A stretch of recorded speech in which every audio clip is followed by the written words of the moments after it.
आज की वीडियो में होंडा एलिवेट का सीधा कंपैरिजन मैं मारुति विक्टोरिस के साथ करूंगा। पैसों को ध्यान में रखूंगा, आपकी ज़रूरतों को ध्यान में रखूंगा, किस गाड़ी में कितना कंफर्ट मिल रहा है, चलने में कौन सी कैसी है, फ्यूल कौन ज़्यादा बचाती है और फ्यूचर में किस गाड़ी की रीसेल वैल्यू ज़्यादा होगी। हर एक फैक्टर को कंसीडर करते हुए दोनों गाड़ी का कंपैरिजन कर दूंगा। क्या 1 से 1.5 लाख रुपए होंडा एलिवेट में एक्स्ट्रा देना फ़ायदे का सौदा है? चलो स्टार्ट करते हैं वीडियो। अब देखो, दोनों ही कंपनियों में होंडा हो या मारुति डीजल इंजन नहीं आते। यहाँ सिर्फ पेट्रोल या सीएनजी का ऑप्शन है, दोनों के पास है। और मैं यहाँ पे बेस वेरिएंट होंडा का ना चुनते हुए बेस से एक ऊपर वाला वेरिएंट चुन रहा हूँ, क्योंकि बेस वेरिएंट में कुछ भी ऐसा मिलता नहीं है। इवन म्यूजिक सिस्टम के लिए कुछ भी नहीं है, खाली पड़ा हुआ है। बेस वेरिएंट को हम विक्टोरिस के बेस वेरिएंट के साथ कंपेयर नहीं कर सकते, क्योंकि यहाँ विक्टोरिस के बेस मॉडल में push start button, telescopic tilt steering, साथ में और भी कई सारे फीचर्स मिल जाते हैं, जबकि वही फीचर यहाँ पे वी वेरिएंट में मिलते हैं। अच्छा, वी वेरिएंट लेने में आपको फ़ायदा है, क्योंकि एसवी वेरिएंट जो नीचे वाला वेरिएंट है 50,000 रुपये महंगा है, लेकिन इस पे डिस्काउंट लगभग 70 से 80,000 रुपये का मिल जा रहा है। सबसे पहले देखो, प्राइस को ही मैच करेंगे। 10.5 लाख रुपए में आपको Maruti Victoris ex showroom price base model मिलती है, और इधर 11.5 लाख रुपए में आपको मिलती है होंडा एलिवेट। 1 लाख रुपए का बेस मॉडल में ही फर्क है, लेकिन आज मैं अपने कंपैरिजन में होंडा एलिवेट का बेस वेरिएंट नहीं रखूंगा। यहाँ पे 40-45 हजार रुपए देके आप जो वी वेरिएंट चुनते हो वो एक ठीक ठाक मॉडल है। जितने पैसे यहाँ ऐड होते हैं उससे ज्यादा का सामान ऐड होता है, और साथ में इस पे डिस्काउंट भी ज्यादा मिलता है आपको वी वाले वेरिएंट पे। तो मैं वी वेरिएंट को कंपेयर करता हूं, जिसका एक्स शोरूम प्राइस लगभग 12,06,000 रुपए के आसपास आता है। मोटा मोटा कहें तो 1.5 लाख रुपए हमको एक्स्ट्रा देने पड़ रहे हैं होंडा एलिवेट लेने के लिए, और जबकि आपको मारुति विक्टोरिस सस्ती मिलती है। अब इस 1.5 लाख की वैल्यू में बराबर करता हूं। देखो, सबसे पहले तो गाड़ी का डायमेंशन, दोनों ही सेम सेगमेंट की गाड़ियां हैं। लेंथ विड्थ लगभग बराबर है, बस थोड़ा सा लगभग 40-50 mm का लेंथ ज्यादा हो जाती है इधर मारुति विक्टोरिस में, और थोड़ी सी विड्थ फालतू हो जाती है होंडा एलिवेट में। कुल मिला के डायमेंशन का ये फर्क नहीं है कि 1.5 लाख रुपए देके आप होंडा एलिवेट को खरीदो। होंडा एलिवेट में आपको ग्राउंड क्लियरेंस 220 mm मिलता है, लेकिन फिर भी 16 इंच के व्हील मिलते हैं आपको, और इधर मारुति विक्टोरिस में आपको 17 इंच के मिलते हैं। ये 17 इंच और 16 इंच, इसका एक अलग कैलकुलेशन होता है। प्रोफाइल से वो सारी चीज़ें ऊपर नीचे हो सकती हैं, तो कभी इसके चक्कर में मत पड़ना कि ये बड़े टायर हैं तो ज़्यादा अच्छे ही होंगे, छोटे हैं तो बुरे ही होंगे। होंडा एलिवेट का व्हील बेस थोड़ा सा ज़्यादा है, जिसकी वजह से कंफर्ट ज़्यादा अच्छा मिलता है, जबकि मारुति विक्टोरिस का व्हील बेस कम है। बड़ी होने के बावजूद व्हील बेस कम है। डिफरेंस क्यों है वो भी आपको क्लियर समझा देता हूँ। अभी तक आपने देखो लेंथ समझी थी, गाड़ी के डायमेंशन समझे थे, जो एक्चुअल में दिए गए हैं ऑन पेपर, बट रियल में क्या है, जब आप विक्टोरिस के अंदर बैठते हो, इतनी बड़ी गाड़ी में बैठे हुए खुद को फील नहीं करते, क्योंकि आपका जो ज़्यादातर पोर्शन है वो इंजन वे में ही खप गया है। इंजन वे में इनका फ्यूचर का प्लान है जो हाइब्रिड लाने का, इसकी वजह से आगे कुछ एरिया इन्होंने खाली छोड़ दिया है। जैसे सपोज ये बोनेट है, बोनेट थोड़ा ज़्यादा बड़ा हो गया है, अब यहाँ से आप काउंट करोगे तो 4300 mm काउंट कर लो, लेकिन अंदर केबिन में स्पेस कम है, जबकि होंडा एलिवेट में ऐसा नहीं है। बोनेट अच्छा खासा उसका भी दिखता है, लेकिन अंदर केबिन उसका स्पेसियस फील होता है। पीछे वाले पैसेंजर जो सीट पे बैठते हैं तो विक्टोरिस के मुकाबले ज़्यादा अच्छे खुल के बैठते हैं। होंडा एलिवेट लगभग माइलेज 17-18 के आसपास निकाल के दे देती है, विक्टोरिस आपको माइलेज थोड़ा सा ज़्यादा निकालती है। विक्टोरिस का माइलेज रोड पे भी आप देखोगे तो 18 से 19-20 तक आराम से आ जाता है। विक्टोरिस का माइलेज मैंने टेस्ट करके भी दिखा रखा है, वो चाहो तो वो देख लेना। अब देखो, दोनों ही गाड़ियों में 1.5 लीटर का इंजन है, लेकिन होंडा एलिवेट में टॉर्क और पावर आपको ज़्यादा मिलती है, और जिसके रिजल्ट में माइलेज भी थोड़ा होंडा एलिवेट ड्रॉप कर जाती है। मारुति विक्टोरिस में ये फिगर थोड़ा सा नीचे जाता है, लेकिन माइलेज इंक्रीज कर जाता है। सीएनजी वालों के लिए और माइलेज ज़्यादा चाहने वालों के लिए मारुति विक्टोरिस है, थोड़ा सा अलग हटके खड़ा होना है होंडा एलिवेट है। अब अगर आप सीएनजी लेने वाले हो तो सीएनजी में आपको यहाँ मारुति विक्टोरिस में अंडरबूट सीएनजी मिलती है, जो बाहर से इतनी दिखती नहीं है। होंडा एलिवेट में अगर आप सीएनजी लेना चाहते हो तो सीएनजी का आफ्टर मार्केट फिटिंग का ऑप्शन होता है, जिसमें इनकी कोई वारंटी वॉइड नहीं होती। ये लोग खुद ही बाहर जिनसे टाई अप होता है उनसे लगवा के दे देते हैं, लेकिन वहाँ पे आपको बूट से कॉम्प्रोमाइज करना पड़ता है। सिलेंडर आपको अलग से दिखता है, अंडर बॉडी वाला ऑप्शन यहाँ पे नहीं होता। तो अब ये 1.5 लाख रुपए एक्स्ट्रा देने क्यों है? अगर आपके पर्पज की गाड़ी होगी होंडा एलिवेट तो आप चुनना, और अगर आपके पर्पज की गाड़ी विक्टोरिस होगी तो आप विक्टोरिस को चुनना। देखो, सीएनजी वालों के लिए तो बता दिया मैंने, विक्टोरिस ही बेस्ट है।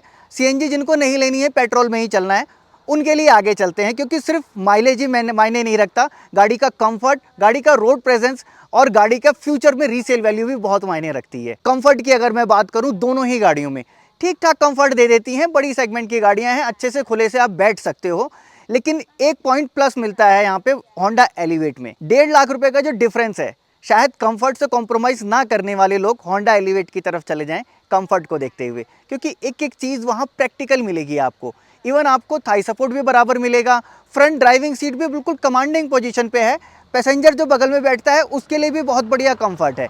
पीछे वाली सीट बहुत ज़बरदस्त, पीछे वाली सीट के कुशन बढ़िया हैं। साथ में पीछे वाला पैसेंजर जब नीचे पैर रखता है, अगर वो फैलाना चाहता है तो उसके पैर थोड़े से यूँ हो जाते हैं, उसके लिए वहाँ पे एक स्लांट एंगल दिया हुआ है। आप पैर कुछ इस तरह से रख सकते हो, जो लॉन्ग ट्रैवल में आपको बहुत फ़ायदा देगा, रिलैक्स फील कराएगा। इसके अलावा हेडरेस्ट की पोजीशन, गाड़ी की स्लाइडिंग पोजीशन, इसका रिक्लाइन एंगल, सारी चीज़ों में कंफर्ट में कोई कॉम्प्रोमाइज़ नहीं किया गया। होंडा एलिवेट आप कंफर्ट के लिए अगर चुनना चाहते हो तो बेशक आप होंडा एलिवेट की तरफ जा सकते हो, लेकिन विक्टोरिस में भी ऐसा नहीं कि बिल्कुल कंफर्ट आपको ना मिलता हो, बिल्कुल ख़राब हो, ऐसा भी नहीं है। विक्टोरिस की मैंने डिटेल वीडियो बना रखी है, ठीक ठाक कंफर्ट मिल जाता है, लॉन्ग ट्रैवल पे आप उसको यूज़ कर सकते हो। और विक्टोरिस में एक प्लस पॉइंट है, आप उसकी सीट को फ्लैट बेड कर सकते हो, जबकि होंडा एलिवेट में ये माइनस चला जाता है। इसको जब आप फ्लैट बेड करने जाते हो तो पीछे जो बूट स्पेस है वो थोड़ा सा डाउन रह जाता है, जिसकी वजह से फ्लैट नहीं होता। वहाँ अगर आप चाहो कुछ रख के ऊपर नीचे करना चाहो तो एक अलग मैटर है, मतलब प्रैक्टिकलिटी के हिसाब से अगर देखें तो। अब अगर सेफ्टी के पॉइंट ऑफ व्यू से देखें तो दोनों ही गाड़ियों में कोई बहुत ज़्यादा ऊपर नीचे नहीं है। एलिवेट को भी 5 स्टार मिले और इधर मारुति विक्टोरिस को भी 5 स्टार मिल चुके हैं। फिलहाल मैं रेटिंग को बहुत ज़्यादा मायने नहीं देता, मैं मायने देता हूँ क्वालिटी को।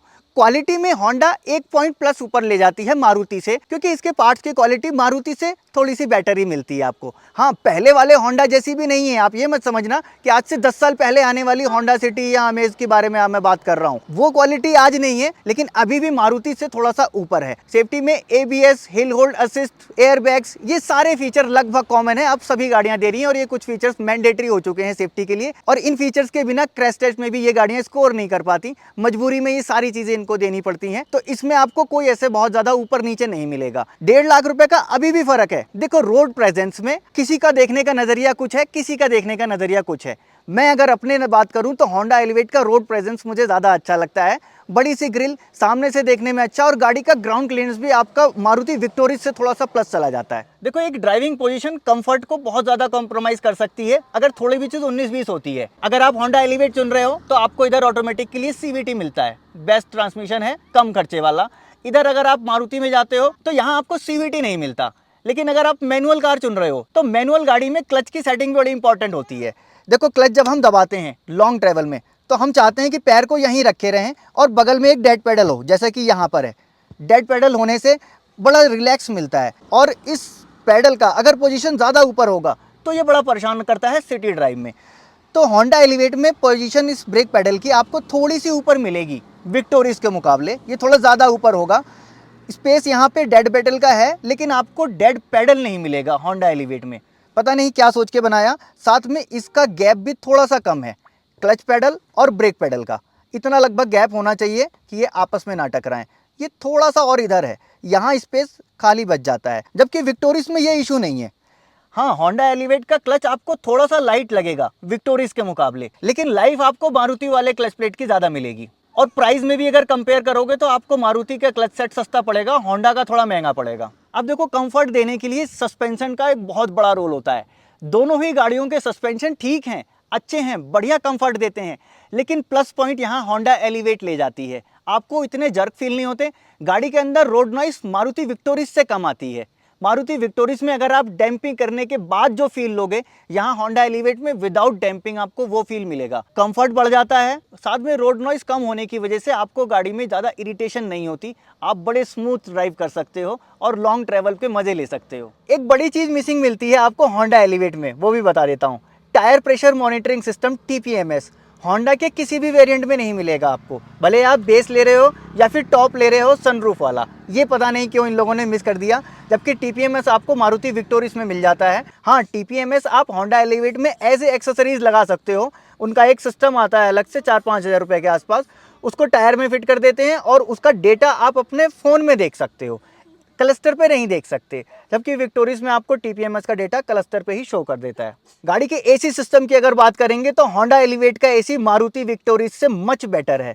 साथ में आपको एक मैक्स कूल मोड मिलता है होंडा एलिवेट में। जब आप उस बटन को दबाते हो तो AC अपना 100% देके एक टर्बो टाइप काम करता है और बहुत जल्दी गाड़ी को कूल कर देता है। ये उस समय के लिए है जब आप कहीं गाड़ी धूप में पार्क करके गए थे और आए बैठे, तब अचानक से आपको बहुत तेज़ गर्मी लगती है तो आप मैक्स कूल मोड चला सकते हो। हाँ, इस तरह का सेटअप आप मारुति विक्टोरियस में कर सकते हो, लेकिन वो आपको मैनुअली हाथ से करना पड़ेगा, बस फ़र्क इतना ही है।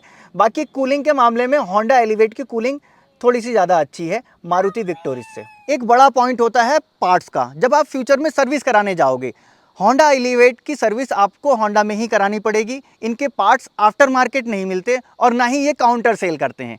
इनके पास गाड़ी लेके जाओ तभी ये देंगे। मारुति में आपको ये प्लस पॉइंट मिलता है, विक्टोरियस की सर्विस आप कहीं भी करा सकते हो और विक्टोरियस में पार्ट्स भी कहीं भी ले सकते हो। विक्टोरियस के पार्ट्स आपको होंडा एलिवेट से सस्ते भी मिल जाएंगे। लेकिन प्राइस सस्ता महंगा जिनके लिए मैटर नहीं करता, कुछ सबसे हट के दिखना है, उनके लिए एलिवेट है। ये 1.5 लाख रुपए इसीलिए एक्स्ट्रा हैं कि हर कोई वो पैसे को मैच करते हुए उधर नहीं जाएगा। जिसको भीड़ से अलग हट के खड़ा होना है वो होंडा एलिवेट चुनेगा। मारुति आपको भी मालूम है वो मारुति ही है, चीप एंड बेस्ट के लिए चुनी जाती है। प्रैक्टिकलिटी में जिसको चुनना है, पैसे बचाने हैं, मारुति चुनेगा। लेकिन अलग हटने का मतलब ये नहीं है कि होंडा में आपको बहुत ज़्यादा ही पैसे खर्च करने पड़ते हैं। इनका मेंटेनेंस भी काफ़ी कम होता है। होंडा का इंजन भी बहुत ही बढ़िया डिज़ाइन किया गया है। इवन इनके जो सिस्टम लगाए गए हैं और जो इसके अंदर पार्ट्स लगे हैं, सेम आपको होंडा सिविक्स वाले मिलेंगे। आप चाहें इसकी थ्रॉटल बॉडी देख लो, चाहे टैपेट कवर, इंजन तो पूरा उठा के वैसे ही रखा गया है। इवन इंजन माउंट्स भी वही हैं, यानी कि बहुत ज़्यादा फेर बदल नहीं है। मारुति में भी सेम यही केस है। मारुति विक्टोरियस में जो आपको इंजन मिल रहा है 1.5 लीटर का, वो सेम इंजन आपको मारुति ब्रेजा में भी मिलता है। वही सेम इंजन आपको ग्रैंड विटारा में भी मिलता है। पार्ट्स स्वैपेबल हैं कई सारे। साथ भी इनकी जो एक्सेसरीज हैं गाड़ी की, जो आप अलग से लेते हो, भले सीट कवर लेते हो या मैटिंग लेते हो, उन चीज़ों को अगर क्वालिटी वाइज कंपेयर किया जाए तो मारुति से ये ऊपर चली जाती हैं। प्राइस मारुति से मैच कर रहे हैं लेकिन क्वालिटी मारुति से ऊपर है। रही बात फ्यूचर मेंटेनेंस की, मैं बात कर रहा हूँ वारंटी के बाद वाले पीरियड की। वारंटी के अंदर अंदर तो गाड़ी जब आप चलाते हो आपको लगता है सिर्फ तेल डाल रहे हो और चला रहे हो। असल समझ में तब आता है जब वारंटी ख़त्म हो जाती है गाड़ी की, तब लोगों के होश ठिकाने आते हैं। देखो, फ्यूचर मेंटेनेंस के नाम पे दोनों ही गाड़ियाँ बहुत प्रैक्टिकल हैं। दोनों में NA इंजन है, नेचुरली एस्पिरेटेड इंजन। इस तरह के इंजन आमतौर पे खर्चा बहुत कम निकालते हैं। सिर्फ सर्विस करो, ऑयल बदलो, प्लग चेंज करो, थ्रोटल बॉडी क्लीन करो और गाड़ी को चलने दो। इधर 1.5 लीटर का इंजन है, पुराना टेस्टेड इंजन है। कोई ऐसी नई चीज़ नहीं लेके आए हैं कि भैया जिसके कुछ फेल होने की अभी बारी है या फिर अभी इनकी ट्रायल हो रहा है, कुछ भी नहीं। तो होंडा का भी मेंटेनेंस ऐसा नहीं है कि बार बार गाड़ी मेंटेनेंस मांगती है। जब मांगती है तब थोड़े से पैसे ज़रूर एक्स्ट्रा ले जाती है मारुति से, लेकिन बार बार नहीं मांगती। पार्ट्स इसके ड्यूरेबल होते हैं। हाँ, होंडा में आपको पार्ट्स, चाइल्ड पार्ट्स नहीं मिलते। सपोज एक बड़ा पार्ट है, इसके छोटे छोटे टुकड़ों को चाइल्ड पार्ट बोलते हैं, वो चाइल्ड पार्ट ना मिलते हुए पूरा बड़ा पार्ट लेना पड़ता है। मारुति में वो बड़े पार्ट के छोटे छोटे चाइल्ड पार्ट मिल जाते हैं। एग्जाम्पल के लिए अगर AC यूनिट का पूरा डब्बा मैं लेने जाऊं तो वो बहुत महंगा होगा, जबकि उसमें एक फ्लैप की मोटर खराब हुई है, सिर्फ मोटर चेंज कर दूंगा तो वो सस्ता होगा। तो उस मोटर को हम बोलेंगे चाइल्ड पार्ट और पूरे यूनिट को एक कंप्लीट पार्ट बोलेंगे। तो इस तरह से चाइल्ड पार्ट आपको होंडा में कम, मारुति में ज़्यादा मिल जाते हैं। लेकिन जब आप रीसेल करने जाओगे तब आपको समझ में आएगा रीसेल वैल्यू मारुति विक्टोरियस की कभी भी होंडा एलिवेट से ज़्यादा होगी। सीधी सी बात है, क्योंकि इसकी डिमांड ज़्यादा होती है, क्योंकि इसके पार्ट्स हर जगह अवेलेबल हो जाते हैं। कोई गाँव में भी आदमी मारुति रखना चाहे तो आराम से रख सकता है, क्योंकि उसको पार्ट्स मिल जाते हैं। होंडा रखने वाला बंदा किसी गांव गिराव में बैठ के उसका काम नहीं करा सकता, क्योंकि होंडा का सर्विस नेटवर्क भी छोटा है, इनकी गाड़ियां भी कम है, सर्विस सेंटर के लिए भी दूर जाना पड़ता है। तो एक सिंपल सा लॉजिक है होंडा की रीसेल वैल्यू कम होने के पीछे और मारुति की रीसेल वैल्यू ज़्यादा होने के पीछे। तो छोटे बड़े जितने भी पॉइंट्स थे मारुति विक्टोरियस और होंडा एलिवेट के, कोशिश की मैंने कि सारे पॉइंट्स कवर कर दूं। लेकिन फिर भी अगर कुछ रह गया हो तो आप कमेंट बॉक्स में पूछ लेना, वहां बता दूंगा। वीडियो अच्छी लगे तो लाइक कर देना, मन में कोई सवाल या कोई सुझाव आ गया हो बेझिझक कमेंट बॉक्स में लिख देना। मिलूंगा नेक्स्ट वीडियो में ऐसे ही किसी इंटरेस्टिंग टॉपिक के साथ। Thanks for watching.